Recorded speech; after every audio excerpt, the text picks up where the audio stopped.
Welcome to episode 12 of the Who Is This Crazy Hag podcast. So, I haven't mentioned it for a couple of weeks, but we're going to hear maybe some dogs, roosters, kids. Even the ocean is loud today. I can hear that from here. I don't know if you can hear it. Today we're traveling to central Turkey, Cappadocia specifically, where we get the amazing opportunity to explore the incredible underground city of Derinkuyu, a 3,000-year-old Hittite city. As a traveller, often on the road for years at a time, it's essential to work along the way. This is how I paid for my continuous travel over many, many years. While I was a trained chef from a very young age, I also did countless other jobs, sometimes for a salary and sometimes in exchange for bed and board, depending on the situation. On this crazy journey, I've also been a tour guide, a hotel clerk, a barkeep, a cleaner, and once I was a joint roller in a cafe in Amsterdam. Each job I did helped me move on to my next destination. I'd stay in a place for a few months, work as much as I needed to, then pick the next spot on the map. While I was in each place, I explored the area whenever I wasn't working. History was my favourite school subject. My maternal ancestors are descended from the world's oldest culture, Aboriginals. Over 65,000 years of history, traditions and culture runs through my blood. My fascination with history began with these facts. So, as I wandered around the planet, I absorbed as much as I could about the previous inhabitants of the regions where I was travelling, particularly Indigenous people. When I had the chance to delve into an ancient Indo-European civilization that trod the earth from 1600 to 1180 BCE, I jumped at the chance. Now, let's travel back in time to ancient Anatolia, the country you know today as Turkey, and learn a little bit about how people lived in the Bronze Age. This story is called Indianish Clones and the Hittite Troll. Before we get going, shout outs to Erica, Deborah, Tanya in the USA, Caroline in the UK, Gina in Ecuador, Nadine in Russia, Jody in Australia, Jose and Edu in Colombia, and someone called Mark who didn't tell me where he's from. It's sweet that you want to meet, but it's highly unlikely.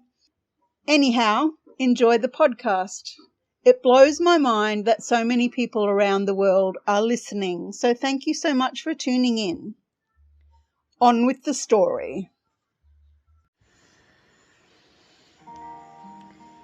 Secret Garden is a 5-star vegan and vegetarian restaurant where you can have an incredible chef-to-table experience for breakfast, lunch or dinner. Our chef is an expert in food allergies and intolerances and can cater to any dietary need from gluten, sugar or dairy-free to creating a low FODMAPs menu or catering to any other dietary requirements you have. Stop by Secret Garden for an amazing meal or order online and pick up any time. Grab a dessert or an ice cream while you're there. Groups are welcome with a reservation and you can discuss a custom-made menu for your event with the chef. Secret Garden has an extensive menu with excellent prices and you won't be disappointed. Mention the Who Is This Crazy Hag podcast for a complimentary drink. Our story takes place in central Anatolia, aka Turkey, Indianish Clones and the Hittite Troll. After a few months of working our busy butts off in a lively bar smack in the middle of Sultanahmet, the tourist centre of Istanbul, my adorable Danish friend Lars and I retreated to Cappadocia in central Turkey to relax for a while. An overnight bus trip through the wilds of central Turkey in a tiny bus with no legroom and a chain smoke as much tobacco as you can policy landed us in Gourmet. So this was like early 90s, and a few years after I moved to Turkey, the government enacted a total ban on smoking in buses, on planes, and inside buildings. I cannot tell you how grateful I was for this change in the law. Traveling with your lungs full of secondhand smoke was absolutely the worst kind of travel. And now the world was changing. It was the early to mid 90s.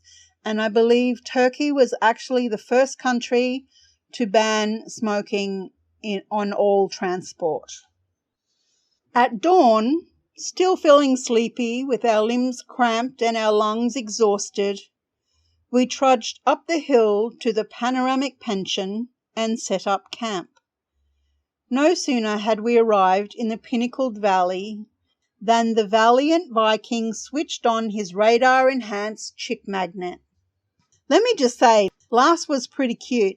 He wasn't my kind of cute, but I could definitely see why other girls would be attracted to him.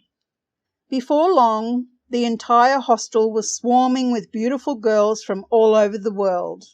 Ahmet, the perpetually petulant owner of the pension, was thrilled with this unexpected windfall and devised a surefire method of keeping us there.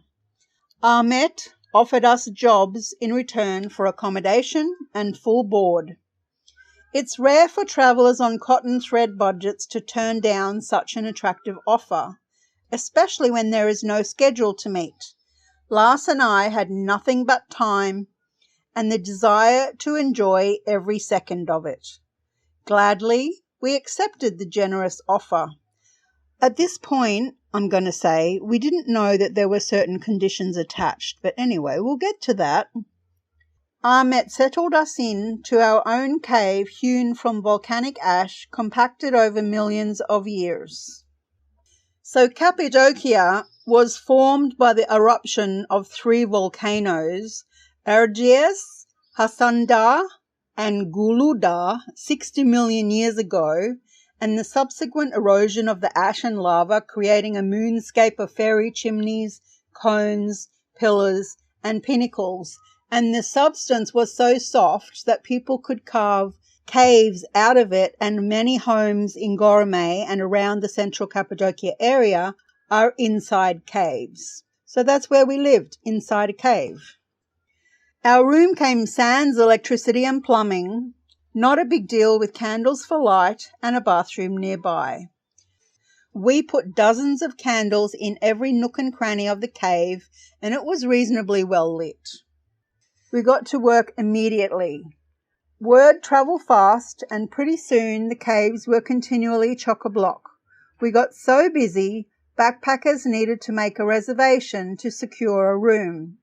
In those days, the panoramic pension rocked Goreme day and night.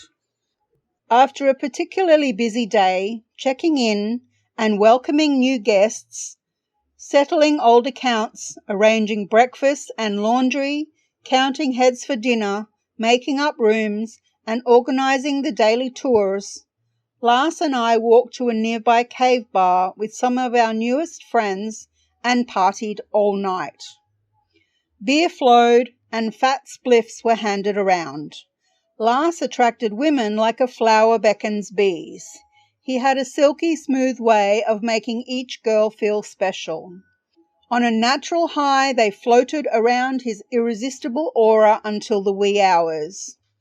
As the night wore on and the crowd thinned, flocks of giggling girls drifted home feeling like princesses, their virtue still firmly intact.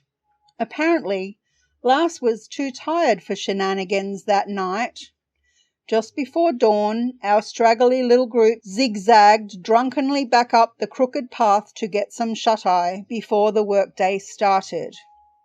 While we were out, Ahmet checked 4 late arrivals into our cave, the only space left. Ahmet did this a few times, actually, while we were living there, leaving us basically homeless inside a hotel, and yet we stayed. Being eternal optimists and rarely put out by such minor inconveniences as having nowhere to sleep, Lars and I hauled a couple of spare mattresses out onto the outdoor patio. Arranging them into an L shape, we dragged several blankets over our impromptu campsite to protect ourselves against the pre-dawn chill and huddled in to sleep. Cappadocia is scorching hot in summer, but nights can be quite cold. Despite Lars's locomotive-like snoring, I crashed until the early morning noises of people moving around woke me up. My top half was buried under a pile of woolen blankets, while my feet stuck out in the sun at the other end. Crawling out of the rapidly warming nest, I kicked Lars out of bed, still yawning and stretching, with just a hint of hangover to begin the day. We put away our bedding and got to work. All morning there was a buzz of gossip amongst the guests about the tallest man in the world staying at the pension. Puzzled and curious, Lars and I still hadn't spotted our lanky lodger by lunchtime, but an Italian backpacker swore his girlfriend had seen him earlier in the day.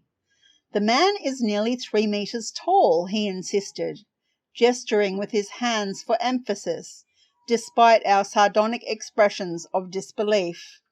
Mid-afternoon, his girlfriend returned from her souvenir shopping and instantly recognized the lofty stranger. It seemed that Lars's sleeping head and my sleeping feet had been sticking out of the rumpled piles of blankets at either end. Everyone assumed they were attached to the same body. Needless to say, the mystical tallest man in the world turned out to be us.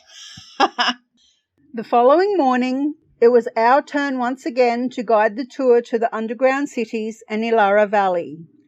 Lars's uproarious tour was becoming quite infamous amongst backpackers in Turkey, and we began to book tourists staying in other pensions several days in advance for treasured seats on our unconventional tour bus.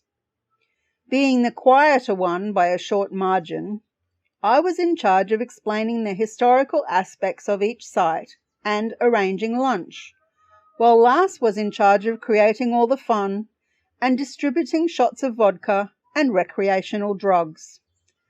As we set out towards the underground city of Derinkuyu, which translates to deep well in Turkish, Lars passed around pre-rolled joints, getting everyone in the mood to play. He made it a point to keep our customers deliriously happy. Occasionally, some party pooper would realize too late they were on the wrong tour, but most of the time we had the right mixture of funsters, interested in looking around and enjoying the trip. As we descended into Derinkuyu, an impressive underground city built by the Hittites over 4,000 years ago, Lars led the charge to the Indiana Jones theme song. Our intrepid guests followed suit, and soon 15 people were racing down the first set of stairs, singing at the top of their voices. Da da da da da da da. I'm not sure if there's any copyright infringement there, so if this episode disappears because I'm in trouble, you'll know why. Whenever we had the perfect crowd, Lars assigned roles from one of the indie movies to each tourist. "I want to be the doctor," volunteered a young Canadian. "I'll be Indiana Jones," stated a lofty New Zealander. We played out adventurous scenes from each particular movie while touring through the underground city. Luckily, we came asunder only once. From the bottom floor of the deepest caverns, Lars charged up the stairs with everyone chasing him. "The Nazis are coming! The Nazis are coming!" he screamed as he bounded up the stairs 2 at a time, a finger's breadth in front of the pursuing posse. We arrived in a tangled gaggle at the top of the stairs, breathless and giggling, only to find a busload of startled elderly German tourists glaring evilly at our raggedy troupe. Oops. It's unfortunate that we did run into a room full of German tourists as we were screaming about Nazis, but to be fair, We were just reenacting a movie. We didn't write the script. So, they just were in the wrong place at the wrong time, and we were in the wrong place at the wrong time, and those worlds never collided again. Next time, we sent forward scouts to secure the perimeter and check for possible cultural faux pas before we reenacted that scene again.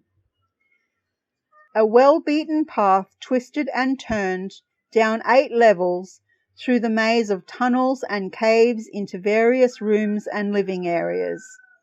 Our riotous group performed impromptu marriages in the churches and rode air horses in the stables, exploring and play-acting as we descended further and further underground. My narrative of the history and functions of various rooms and caves punctuated our games. Derinkuyu contains around 15,000 ventilation ducts that provide fresh air throughout the entire city. The bottom part of several ducts also double as water wells, I explained to our fascinated guests.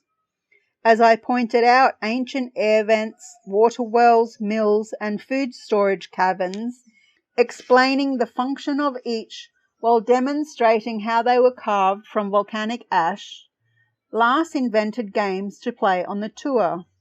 We accidentally discovered if you scream into one of the air vents near the bottom, every single person located on any level of the entire city can hear it. The Turkish emergency crew raced frantically down 7 levels, searching each of the vents for damsels in distress.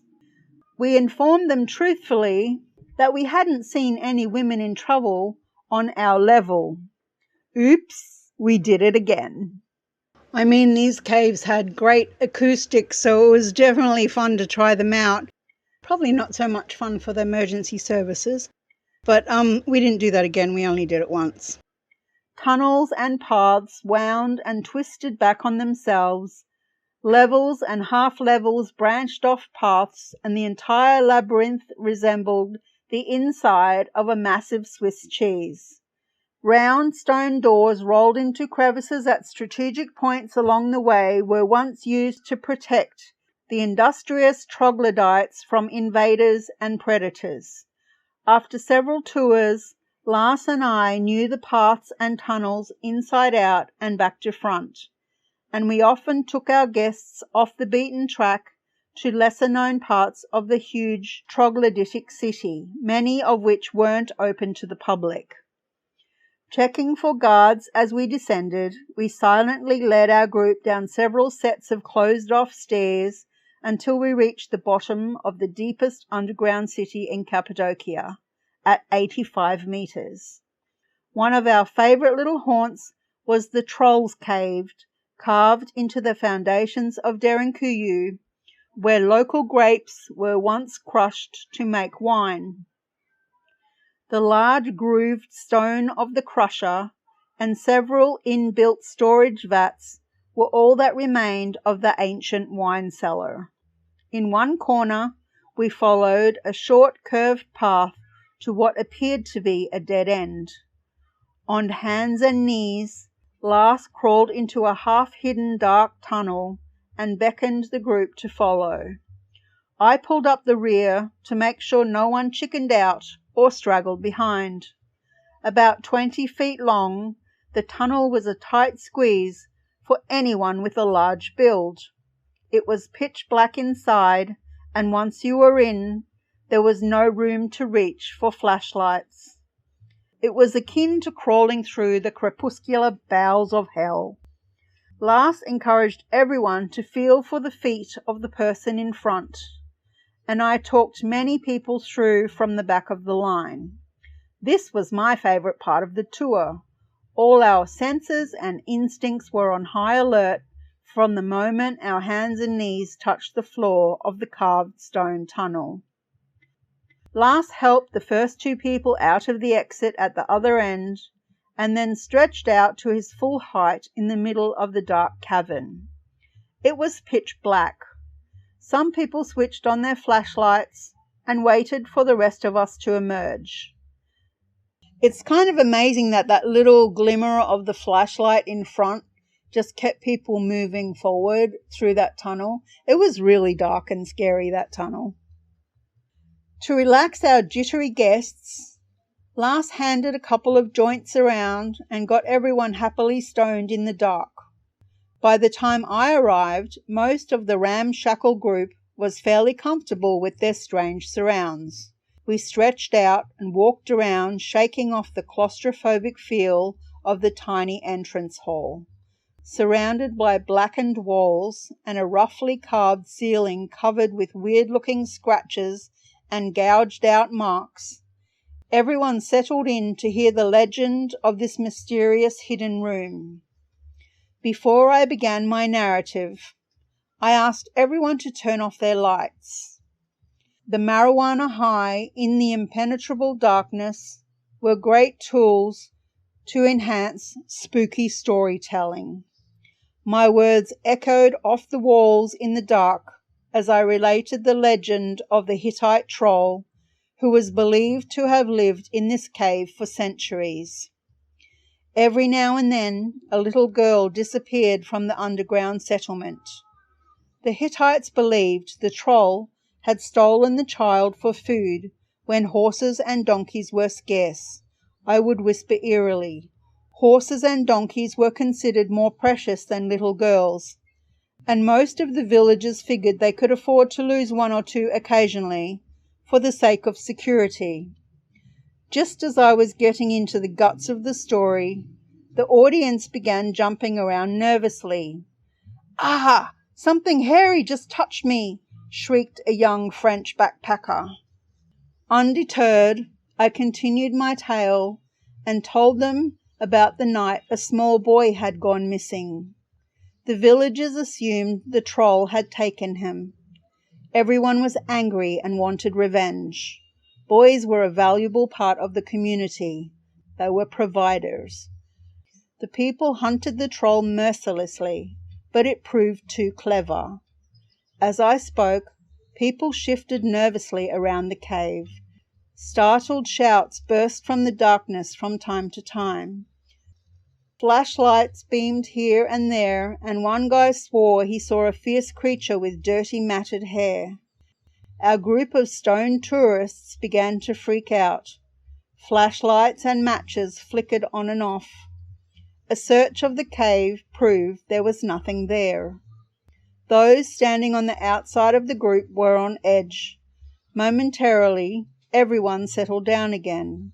Despite some pleas to leave, the majority chose to stay, and I persevered with the story. The troll began to hunt villagers at random, and the troglodytic town shuddered with fear. In the dead of night, the troll stole people right out of their beds. As he quickly grew fat from eating Derinkuju's terrified citizens, the cave it had once easily occupied had suddenly become too small. A Swedish woman screamed in terror and jumped on top of me mid-sentence. It grabbed my arm. Its hair brushed my face. She insisted she had seen it. As the troll got fatter and fatter, it became more and more difficult to squeeze in and out of the narrow entrance tunnel. One night, after a gluttonous binge of 7 corpulent citizens, the troll got stuck inside his cave and couldn't get back through the tunnel to the water vault. He began to rock violently from side to side. The whole city shook. At first, the peace-loving Hittite people thought it was an earthquake threatening their foundations.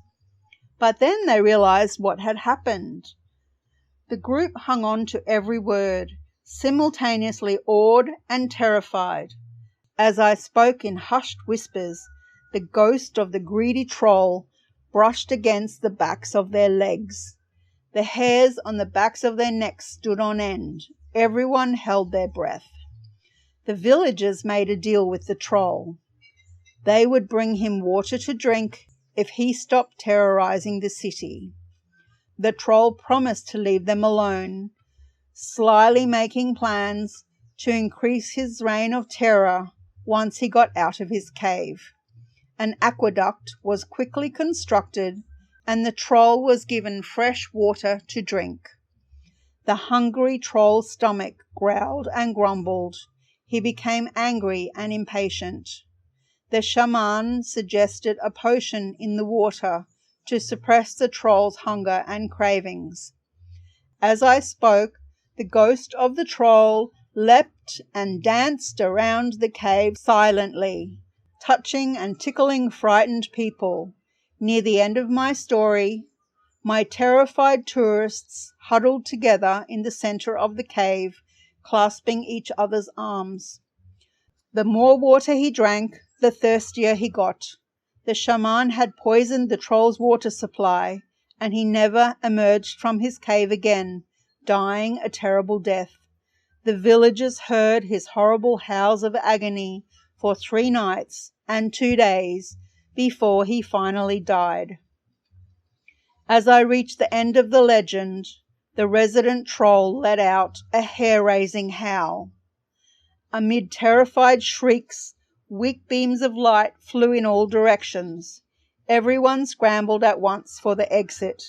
They couldn't get out of the haunted cave fast enough. Honestly, if you ever seen a traffic jam at an exit tunnel, this was the place to see it. People climbing over each other to try and get out of this fucking cave. It was hilarious. They couldn't get out of the haunted cave fast enough. Our troll howled again and scratched at the walls. The panic-stricken tourists screamed simultaneously.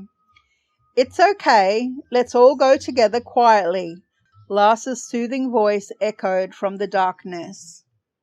We tried to keep everyone calm, but the hysteria was contagious.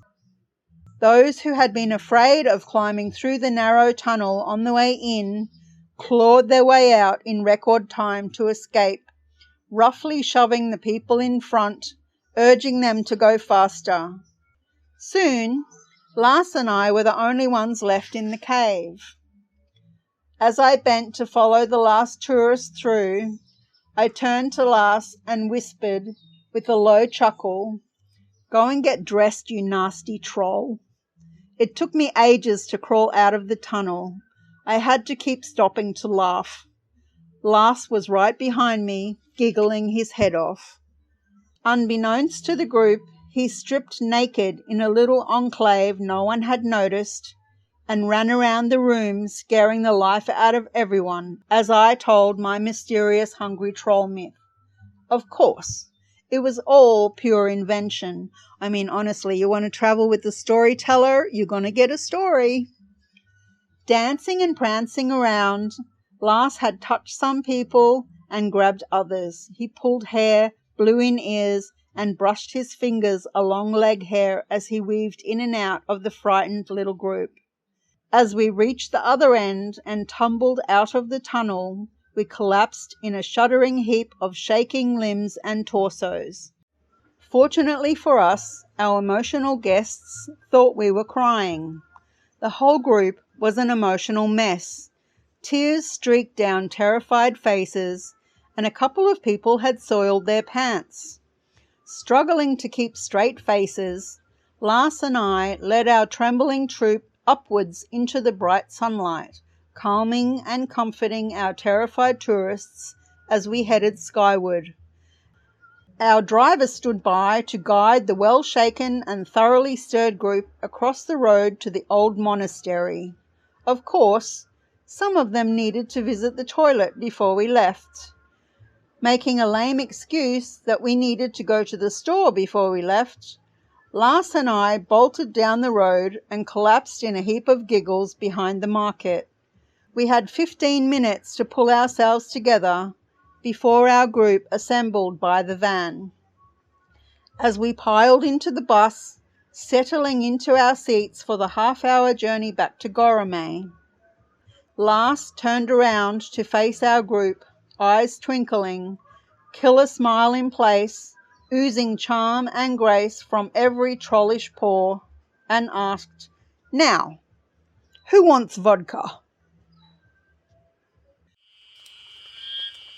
Hey there, love bugs! Welcome to the jungle! I'm Nancy Miarelli, your guide to the ecological and entomological, i.e. bug, wonders of Ecuador. With my master's in entomology and a passion for ecology and conservation, I'm here to take you on an unforgettable adventure through the mega diverse forests and more lush than you may have expected mountainsides of Ecuador. This year, I'm excited to offer 2 unique science-focused tours.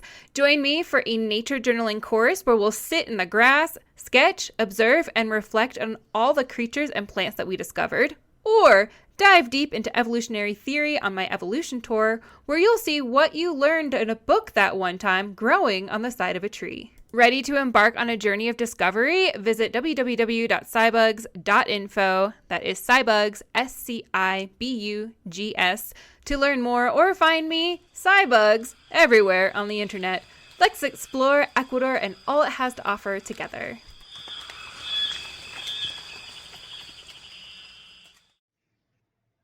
You know, when I was growing up, my dad was a prankster, always ready to pounce. That man had so many tricks up his sleeve, you never knew when or where he would hit next. It was a decades-long game, back and forth. He'd hit us with the hose, we'd hit him back with the hose. A lot of it was water-based, so we'd throw a bucket of water on him, he'd throw a bucket of water on us. But there were plenty of other pranks as well, and it was back and forth. He'd get us, then we'd get him, and back and forth. It was a lot of fun, mostly harmless. Well, there was that one time he broke my sister's tooth, but usually no one got hurt. And that day in the cave, also no one got hurt. Even though they were a bit frightened, we laughed about it afterwards.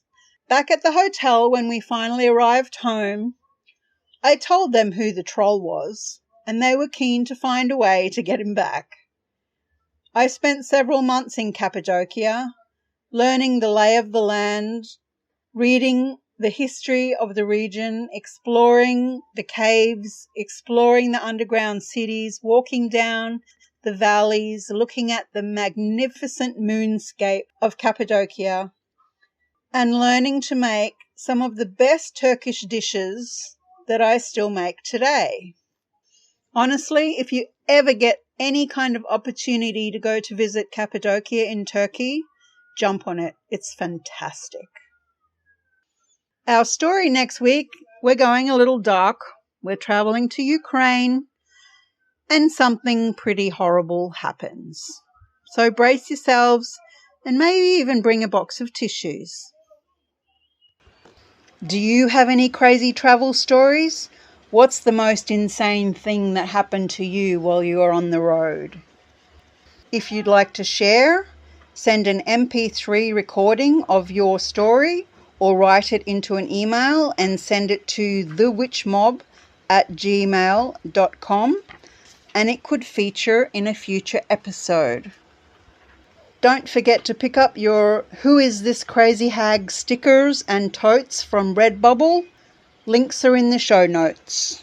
The Who Is This Crazy Hag podcast is created, written, read, produced, edited, mixed and published by Ronnie.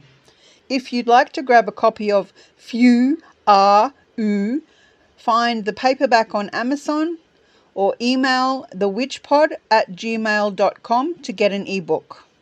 Also, let us know via email or on Blue Sky at The Witch Pod if you're reading in a book club or a group of friends so we can give you a shout out. Don't forget to tell us where you are in the world. You can visit The Witch Pod on Spotify, YouTube, Amazon Music and Castbox, and also Substack and Patreon. See you next week.